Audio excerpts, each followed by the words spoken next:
Zaujímajú vás podzemné chodby pod silami? Ako sa plňa tieto megasila? Ako funguje celý proces? V tom prípade vás vítam pri sledovaní filmu Megastavba na Slovensku.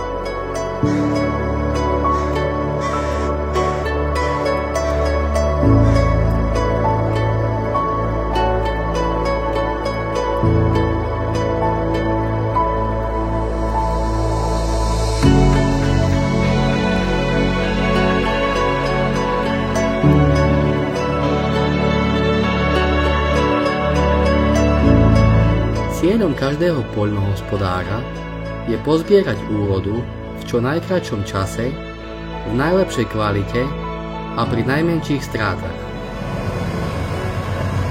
Tieto komodity sa od kombajnov vozia do skladov.